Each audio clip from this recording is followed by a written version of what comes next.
বন্ধুরা আমি এই মুহূর্তে আছি চাঁদপুর পালকি পিঠাঘরে। আমার সামনে একটা পালকি দেখতে পাচ্ছেন, তাদের পুরাতন ঐতিহ্য ধরে রেখেছে, সেই নামে নামকরণ করা হয়েছে তাদের দোকান পালকি পিঠাঘর। আসসালামু আলাইকুম। জি, কেমন আছেন? জি আছি, আলহামদুলিল্লাহ ভালো আছি। আমরা এখানে একটা পালকি দেখতে পাচ্ছি। জি, তো এই পালকির নামকরণে আপনাদের স্টলের নাম হয়েছে চাঁদপুর পালকি পিঠাঘর। জি। এই চাঁদপুর পালকি পিঠাঘর কেন বলে? অন্য নামও তো ছিল মূলত। না, বিষয়টা হলো যে পালকি শিল্পী গোষ্ঠী, আমাদের একটি সংগঠন আছে, তার নাম হলেন পালকি শিল্পী গোষ্ঠী। আচ্ছা, সেই সংগঠনের মধ্যে অসংখ্য শিল্পী আছেন এবং আমাদের সারা বাংলাদেশেই বিভিন্ন জেলা থানা কমিটিও রয়েছেন।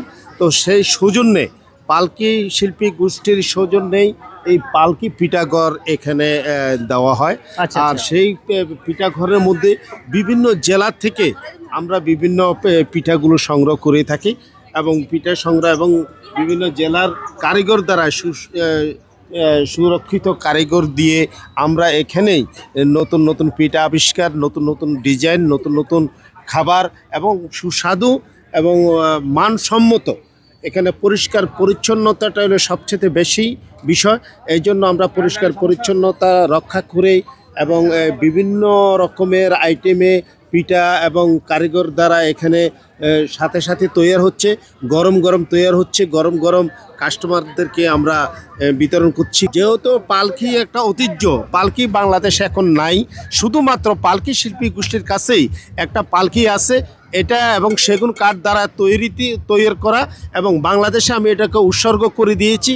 কারো যদি ছেলে মেয়ে ভাই ব্রাদার কারো বিয়ের মধ্যে লাগে, আমি বিনা পয়সায়, কোনো টাকা পয়সা আমাদেরকে দিতে হয় না। এই পালকিটা আচ্ছা একটু এদিকে আসেন, আমরা দেখি ভিউয়ার্স। এই পালকিটাই আমরা বিনা পয়সায়, আমরা কারো কাছ থেকে কোনো কস্টিং নিচ্ছি না, কোনো টাকা পয়সা নিচ্ছি না।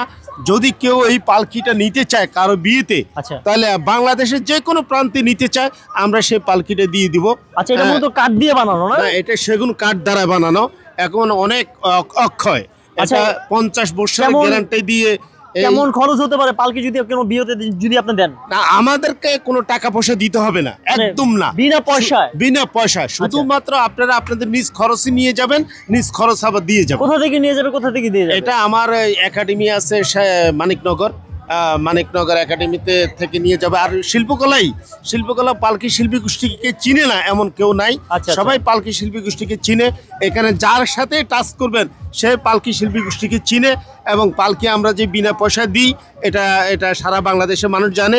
আমিও আপনাদের মাধ্যমে সমগ্র বাংলাদেশে, সমগ্র পৃথিবীকে আমি জানাই দিতে চাই, এই পালকিটা তৈরি করেছি শুধু ঐতিহ্যকে ধরে রাখার জন্য, যেটা আজ থেকে 100 বছর 90 বছর আগে পালকি ছিল। আমার দাদা নানারা এই পালকিতে চড়ে বিয়ে করতে গিয়েছিল। আচ্ছা, এই পালকিটা খরচ কত হয়েছে? আমার 80,000 টাকা খরচ হয়েছে। 80,000 টাকা বানানো, মানে খরচ হয়েছে বানাতে? এটা 80,000 টাকা খরচ হয়েছে। যেমন ধরেন এই যে এটা এই যে একটা সেগুন কাঠ, এটা সেগুন কাঠ, এটা এগুলো সেগুন কাঠ দ্বারা অনেক শক্ত, এবং এটা এই দিয়ে 4 বেড়া দিয়ে এটা নেওয়া হয়।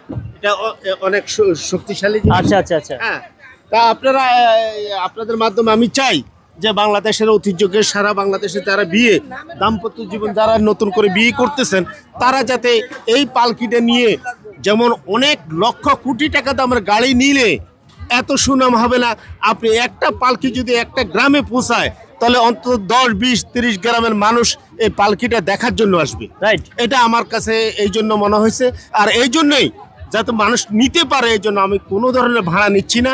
আপনারা শুধু নিয়ে যাবেন, আবার নিয়ে দিয়ে যাবেন, এতটুকু আপনাদের খরচ, আর কোনো খরচ নেই।